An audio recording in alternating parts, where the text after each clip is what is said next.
Sasa nimeshangazwa na hii lugha kwamba eti wasanii wanaomba radhi. Kwa nani? Bwana, huyo ni Jimmy Mafufu, mmoja kati ya waigizaji maarufu zaidi Tanzania, na kauli yake ameitoa baada ya jana Majizo kuongea na kuomba radhi, kuombea msamaha wasanii wote wa Bongo Flava pamoja na waigizaji wale wote ambao walikuwa against na wananchi kipindi ambacho Watanzania walikuwa wanahitaji msaada wao zaidi kwa upande wa kuwa support kwa kile ambacho kilichokuwa kinatokea, lakini pia kwa mambo mengi ambayo yalitokea tangu baada ya uchaguzi pamoja na maandamano ambayo yametokea. Sasa kauli ya Mafufu imezua mjadala mkubwa kwenye mitandao ya kijamii, lakini mimi sitaki kuwa mwongai sana. Nataka nikuonyeshe hii video nzima ya Jimmy Mafufu akiongea na wananchi kuambia kwamba wao hawana shida na support yao na vitu vingi ambavyo wameongea. Sikiliza hapo alafu dondosha maoni yako chini uniambie, je, unakubaliana na kauli ya Jimmy Mafufu? Una maoni gani juu ya kauli yake? Sasa nimeshangazwa na hii lugha kwamba eti wasanii wanaomba radhi. Kwa nani? Wamekosea nini? Kosa lao ni lipi? Huyu anayemuomba radhi ni nani? Lazima tumtafute huyu anayeomba radhi ni nani na amekosewa nini.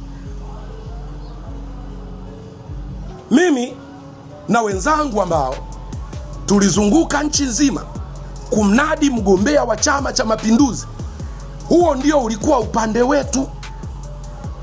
Na niwaambie Watanzania, asiwepo mtu anayewadanganya kwamba kuna mtu anaomba radhi. Hakuna mtu anayeomba radhi.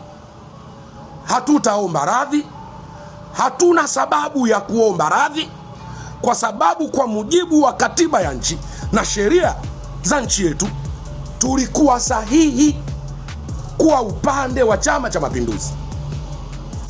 Kuna mtu anasema eti hawatanunua filamu wala hawataenda kwenye show.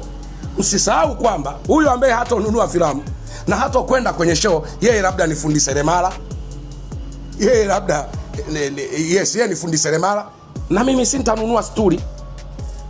Yeye labda ni mamalishe, mimi sintaenda kula kwenye mgawa wake. Tunachohitaji ni umoja wa kitaifa. Kwa hiyo nitaka hili jambo liwe wazi. Sisi kama wasanii wa Tanzania, weidha utakuja kwenye show, weidha utanunua filamu ama hautanunua, hatuko tayari kuomba radhi kwa mtu yeyote. Kwa nini? Kwa sababu hatujakosea kumsupport Daktari Samia Suluhu Hassan ambaye kwenye kipindi cha miaka 4 amejenga shule nyingi kuliko wakati wote kwenye nchi yetu. Hilo ni kosa.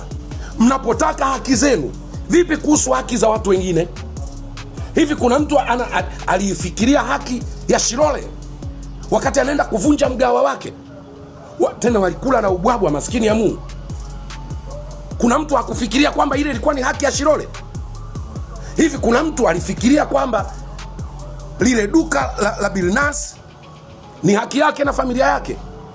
Wewe unataka haki gani wakati wewe unanyima haki za watu wengine, unapoka haki za watu wengine? Yes, kuna mtu amesema hakuna amani bila haki, na hakuna hiyo haki bila wajibu. Nchi yetu ina sheria zake, ina katiba yake, na kwenye katiba ya nchi yetu ni haki ya kila mmoja kuwa upande wowote wa chama cha siasa anachokiona kinafaa.